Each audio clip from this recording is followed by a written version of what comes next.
Del Sayles-Owen wanted to just mention something about what CDCR is trying to do for siting.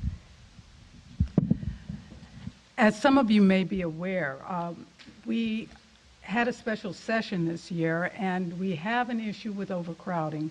And we know that we cannot just solely build more prisons to really end the problem that we're facing with. And so part of the proposal that we had was to create secure reentry facilities, and that we were going to try to get at least 10 structured reentry facilities in California, and that these would be no more than 500 beds. Now, building a facility and siting a facility is very difficult to do. We wanted it to be in the areas where people actually return. This means that we have to take a different approach to how we go about doing this. And the approach that the department has taken is to do outreach, a request for interest to various communities, city councils, and also boards of supervisors and sheriffs, to find out who would be interested in working with us around developing one of these structured reentry facilities.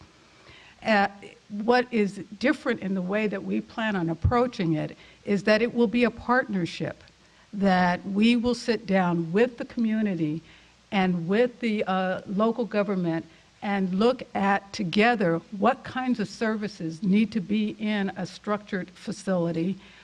We will do our part to bring resources to the table.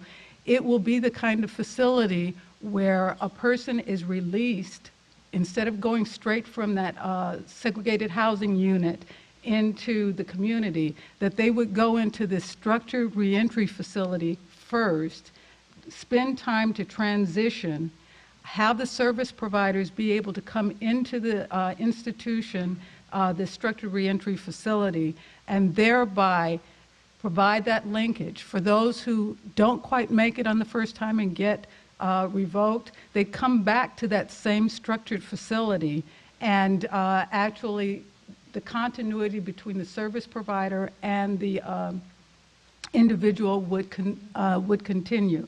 So that is the model that we are trying to move forward, and we realize that we can only do that kind of siting and of facilities in partnership with the local communities and the local government. And so thank you for the opportunity to talk about that. So we are doing outreach to those cities and counties that would be interested in joining us in that effort. Great, and let's thank all of panel 3 for a very informative discussion.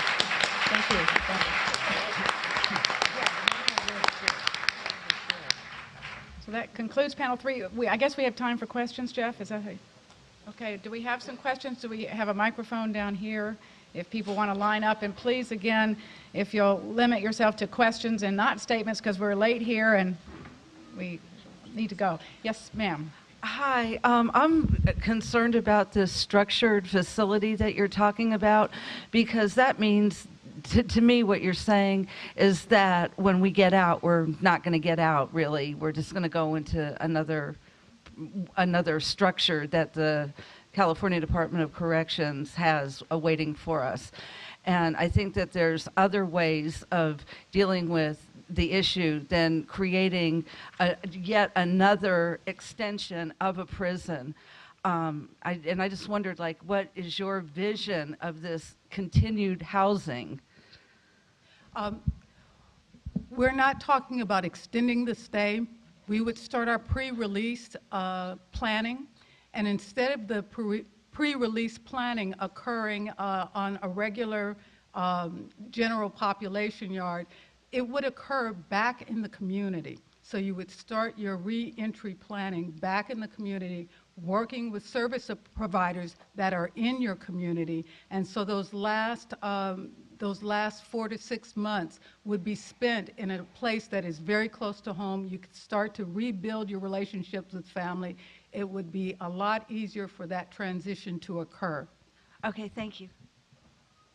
Hi, my name is Shauna Dimmons, and I am an advocate and a formerly incarcerated person. And reentry policy is very important to me because it's been very difficult, even though it's been 15 years since I was incarcerated. It still is problematic.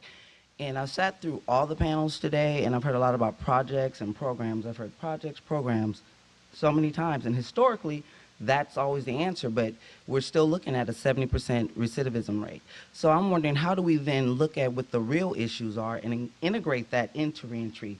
Issues of, institutionalized racism, people that are profiled based on the way they look. Like, I just had someone tell me I don't look like somebody that's formerly incarcerated. Well, what do they look like?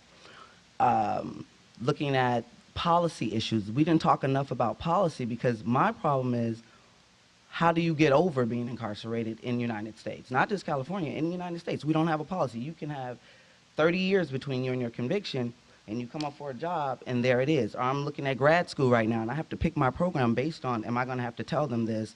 Is that going to be something that's going to further reject me? I'm already African-American, lesbian, and a woman. So what are we doing about integrating those things into reentry policy? I really think we need to, I like this conversation, and I'm really grateful that we're having it. I think it's super important. And I was excited about coming today, but what I'm not hearing is like the real issue. Like, why are we over-incarcerating people? What are some alternatives to incarceration? We're talking about how to reenter people after we've incarcerated them. How about how to take care of the structures of society that cause incarceration? That's my question. Thank you. I'd like to just say one thing to that. The Little Hoover Commission is in the process of looking at sentencing, and they will be issuing a recommendation. And clearly we need to look at the policy issues, and around sentencing is going to be vitally important.